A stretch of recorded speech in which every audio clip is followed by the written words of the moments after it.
எல்லா தமிழ் மக்களுக்கும் என்னுடைய வணக்கம். இன்றைக்கி நம்ம கேரளா சமையல் பார்க்க போகிறது கேரளா ட்ரெடிஷ்னலாக இருக்கிற ஒரு ஸ்வீட் ஸ்நாக் தான் அவலோஸ் உண்டா. அவலோஸ் உண்டை ரெடி பண்ணுறது, அவலோஸ் பொடி ரெடி பண்ணதுக்கு அப்புறம் தான்.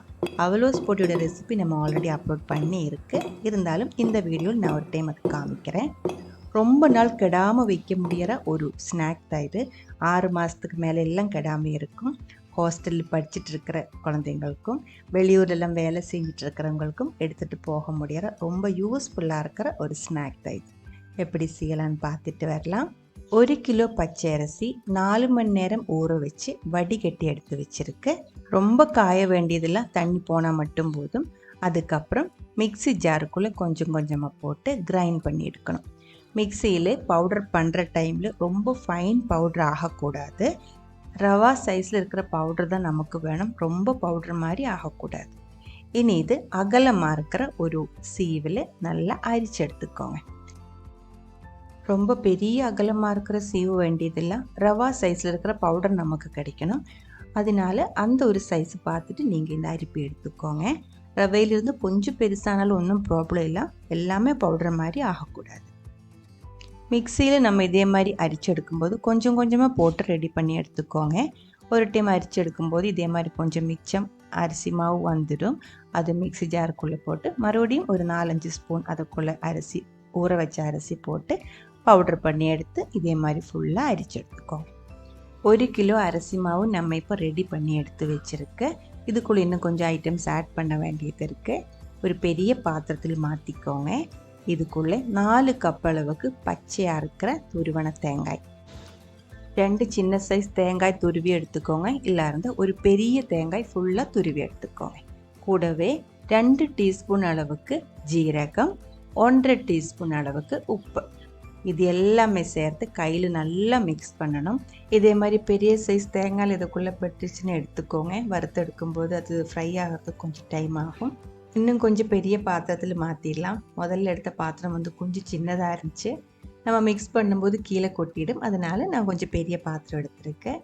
மிக்ஸ் பண்ணும்போது இதே மாதிரி 2 கையும் சேர்த்து நல்லா அமுத்தி மிக்ஸ் பண்ணுங்கள். தேங்காயில் இருக்கிற அந்த தேங்காய் பால் இந்த அரிசி மாவில் நல்லா ஒட்டணும். அதே மாதிரி அந்த ஜீரகத்தோட மனம் இதெல்லாமே அந்த அரிசி மாவில் நல்லா கலரணும். அது வரைக்கும் நல்லா கை வச்சு அமுத்தி மிக்ஸ் பண்ணிக்கோங்க. இன்னொரு விஷயம், நீங்கள் இதுக்குள்ளே சேர்க்கிற தேங்காய் காஞ்ச தேங்காய் ஆகி போகக்கூடாது. பச்சையாக இருக்கிற நல்ல தேங்காய் பால் இருக்கிற தேங்காய் தான் எடுக்கணும்.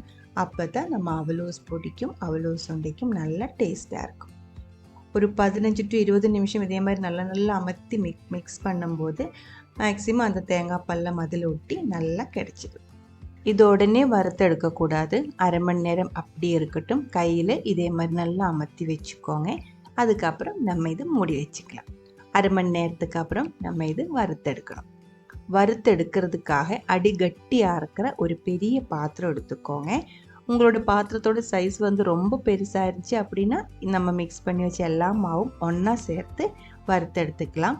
நான் எடுத்துருக்கிற பாத்திரம் கொஞ்சம் சின்னதாக இருக்குது. அதனால நம்ம மிக்ஸ் பண்ணி வச்ச மாவிலிருந்து பாதி தான் நான் இப்போ சேர்த்துருக்கேன். இது வறுத்தெடுத்து வச்சதுக்கு அப்புறம் மிச்ச பாதி போட்டு வறுத்தெடுத்துடலாம்.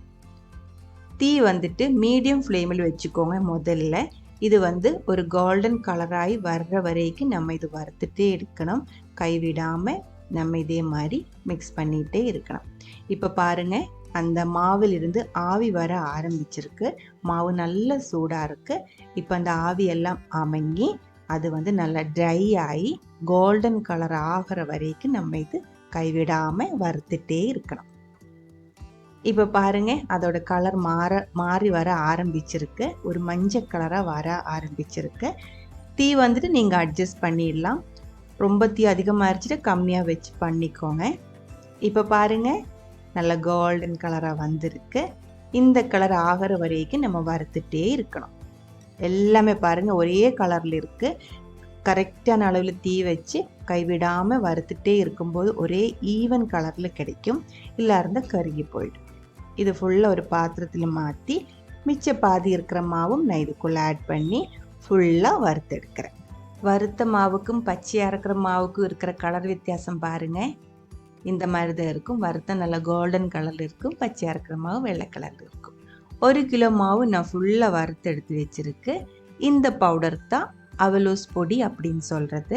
அவலோஸ் பொடி எங்கள் வீட்டில் ரெடி பண்ணும்போது அரிசி மாவு கூட அந்த தேங்காய் ஜீரகம் சேர்க்கும்போது கொஞ்சம் ஃப்ரெஷ்ஷாக இருக்கிற கருவேப்பிலையும் சேர்த்து தான் மாவு மிக்ஸ் பண்ணி எடுக்கிறது. இப்போ வந்துட்டு அவலோஸ் உண்டை ரெடி பண்ணி எடுக்கிறதுனால நான் அந்த கருவேப்பிலை இதில் சேர்க்கலை.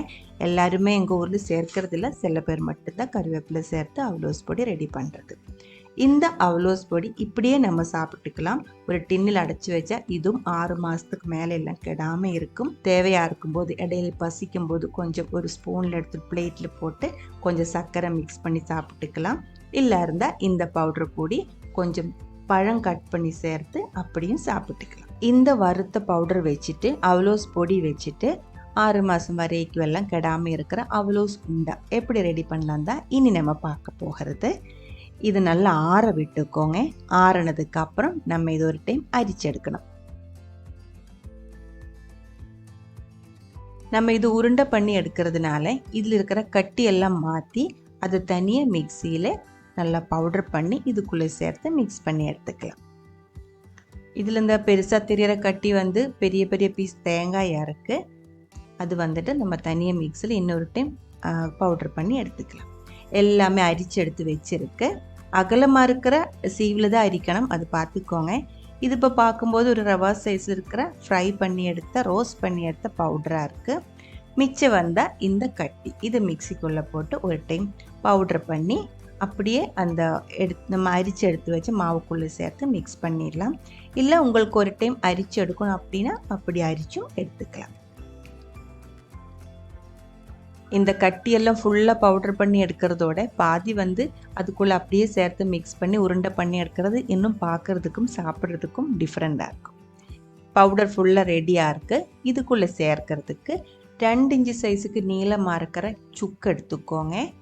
10 to 12 பெரிய சைஸ் ஏலக்காய் ரெண்டுமே சேர்த்து நல்லா பவுடர் பண்ணிக்கோங்க.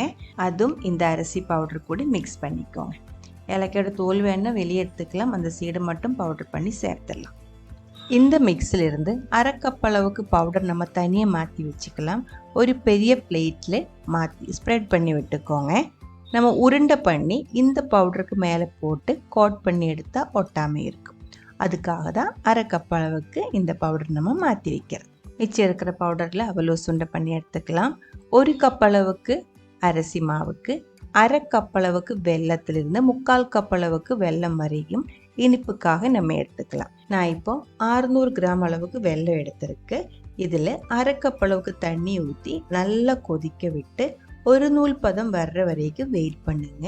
இது ஃபுல்லாக மெல்ட் ஆகி ஒரு நூல் பதம் வந்ததுக்கு அப்புறம் 1/2 டீஸ்பூன் அளவுக்கு லெமன் ஜூஸ் அது இதில் ஊற்றி மிக்ஸ் பண்ணி எடுத்துக்கோங்க. ஒரு நூல் பதம் வந்ததுக்கு அப்புறம் இந்த சிரப்பு வந்து சீக்கிரம் கட்டி ஆகி போயிடும். அப்படி கட்டி ஆகாமல் இருக்கிறதுக்காக தான் நம்ம லெமன் ஜூஸ் ஊற்றி மிக்ஸ் பண்ணி எடுத்து வைக்கிறது.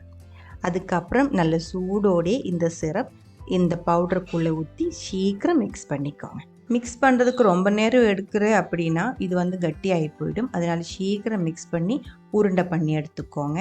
இன்னொரு மெயினாக இருக்கிற விஷயம், நீங்கள் முதல்ல தான் செய்கிற அப்படின்னா உங்களுக்கு ஈஸியாக இருக்கிற ஒரு மெத்தட் சொல்லி கொடுக்குறேன். வெல்லம் வந்து நல்லா கரைய வச்சதுக்கப்புறம் இன்னும் ஒரு கட்டியாக இருக்கிற பாத்திரத்தில் அரிச்சு ஊற்றிக்கோங்க. அதுக்கப்புறம் அது நல்லா கொதிக்க விட்டுக்கோங்க. ஒரு நூல் பதம் வரும்போது லெமன் ஜூஸ் ஊற்றி மிக்ஸ் பண்ணி லோ ஃப்ளேமில் கொதிக்க விட்டுட்டே இருங்க. அதுக்கப்புறம் நம்ம எடுத்து வச்ச பவுடர் கொஞ்சம் கொஞ்சமாக போட்டு நல்லா மிக்ஸ் பண்ணுங்கள். உருண்டையோட பதம் வரும்போது ஆஃப் பண்ணிவிட்டு நல்லா உருண்டை பிடிச்சி எடுத்துக்கலாம். இந்த மாதிரி செய்கிறதுக்கு என்ன பெனிஃபிட் அப்படின்னா, நீங்கள் எடுக்கிற வெல்லத்தோட சிரப்போட அளவு வந்து சில டைம் வந்து கம்மியாக போனாலும் நம்ம பவுடர் போடும்போது நமக்கு தெரியும் பவுடர் கொஞ்சம் அதிகமாக போயிடுச்சு, இது உருண்டை வராது அப்படின்னு தோணிடுச்சுன்னா பவுடர் போடுறது நிறுத்திக்கோங்க. மிச்ச பவுடர் நீங்கள் தனியாக சாப்பிட்றதுக்கு எடுத்துக்கலாம். அவலோஸ் பொடியை அதுதான் இன்னும் கொஞ்சம் ஈஸியாக இருக்கிற மெத்தடுன்னு நினைக்கிறேன், சேஃபாக இருக்கிற மெத்தட். இப்போ பாருங்கள் நல்லா மிக்ஸ் பண்ணிடுச்சு. கையில் ஒட்டாமல் இருக்கிறது கொஞ்சம் நெய் தடவி இருக்குது. இது இப்போ நல்லா கொதிக்கிற சூடில் தான் இருக்குது. அந்த கொதிக்கிற சூட்லேயே நம்ம உருண்டை ரெடி பண்ணி எடுக்கணும். அப்போ தான் இது நல்லா டைட்டாக கிடைக்கும். நம்ம இப்போ ரவா லட்டு, இது பூந்தி லட்டுலாம் ரெடி பண்ணுற மாதிரி ரொம்ப சாஃப்டாக இது வந்து உருண்டை பண்ணக்கூடாது. நல்லா டைட்டாக இருக்கணும், கல் மாதிரி டைட்டாக இருக்கணும். இந்த மாதிரி நல்லா ப்ரெஸ் பண்ணி எடுத்ததுக்கப்புறம் எடுத்து வச்ச பவுடருக்குள்ளே போட்டு இதே மாதிரி கோட் பண்ணி எடுத்துக்கோங்க. அப்போ வந்து ஒன்றுக்கு ஒன்று ஒட்டாமல் இருக்கும். இதே மாதிரி நம்ம எல்லா உருண்டையுமே ரெடி பண்ணி எடுக்கணும். 1 கிலோ மாவுக்கு இந்த மாதிரி ரெடி பண்ணி எடுக்கும்போது 2 பேரில் 3 பேர் இருந்தால் சீக்கிரம் உருண்டை பண்ணி எடுத்துக்கலாம். ஒரு ஆள் தனியே இதே மாதிரி பால் பண்ணி எடுக்கிற டைமில் லாஸ்ட்டு வரும்போது இது வந்து ஆறி போயிடும். அப்போ வந்து ஷேப் வந்து நமக்கு கரெக்டாக கிடைக்காம போயிடும். அதனால ஒரு 2 பேர் 3 பேர் இருந்தால் சீக்கிரம் முடிச்சுக்கலாம். அவலோசுண்டா அவலோஸ் பொடியெலாம் ரெடி பண்ணும்போது மினிமம் 1 கிலோ தான் எப்போவுமே செய்கிறது.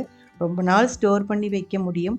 நமக்கு அது எவ்வளோ கஷ்டப்பட்டாலும் அது வர்த்தாக இருக்கிற ஒரு ரெசிப்பியாக இருக்குது. அதனால ஒரு 1 கிலோவிலிருந்து 5 கிலோ வரைக்கெல்லாம் மாவில் தான் எப்போவுமே வீட்டில் இந்த உருண்டை ரெடி பண்ணி எடுக்கிறது. மறுபடியும் சொல்கிறேன், முதல் டைம் தான் பண்ணுறேன் அப்படின்னா கொதிக்கிற சிரப்பு வந்து பவுடருக்குள்ளே ஊற்றாமல் கொதிக்கிற சிரப்புக்குள்ளே பவுட்ரு கொஞ்சம் கொஞ்சமாக போட்டு நல்லா மிக்ஸ் பண்ணி உருண்டை பிடிக்கிற ஒட்டுற பதம் வரும்போது நிறுத்திக்கோங்க. மிச்சம் மாவு இருந்தால் மாற்றி வச்சுக்கோங்க, போடக்கூடாது. அது வந்து தனியாக சர்க்கரை போட்டு சாப்பிட்டுக்கலாம். புரிஞ்சிருச்சுன்னு நினைக்கிறேன். எல்லா அவலோசுண்டையுமே ரெடியாக இருக்குது. நல்லா ஆறினதுக்கப்புறம் ஏர் டைட்டாக இருக்கிற ஒரு கண்டெய்னருக்குள்ளே போட்டு அடைச்சி வச்சுக்கலாம். ரொம்ப சாஃப்டாக இருக்கிற ஒரு உருண்டை கிடையாது, கொஞ்சம் கட்டியாக இருக்கிற ஒன்று தான். சாப்பிட்டா சீக்கிரம் பசியும் வராது. 6 மாதத்துக்கு மேலே எல்லாம் கெடாமல் இருக்கும். கண்டிப்பாக ட்ரை பண்ணி பாருங்கள். அதுக்கப்புறம் உங்களோட கமெண்ட்ஸ் எல்லாம் சொல்லிடுங்க. இந்த சமையல் பிடிக்கிற ஃப்ரெண்ட்ஸுக்கு ஷேர் பண்ணி விட்டுக்கோங்க. நீங்கள் இது வரைக்கும் நம்ம சேனலுக்கு கொடுத்துட்ருக்கிற சப்போர்ட்டுக்கு ரொம்ப ரொம்ப நன்றி. உடனே பார்க்கலாம் இன்னொரு ரெசிப்பியோட. அது வரைக்கும் வணக்கம்.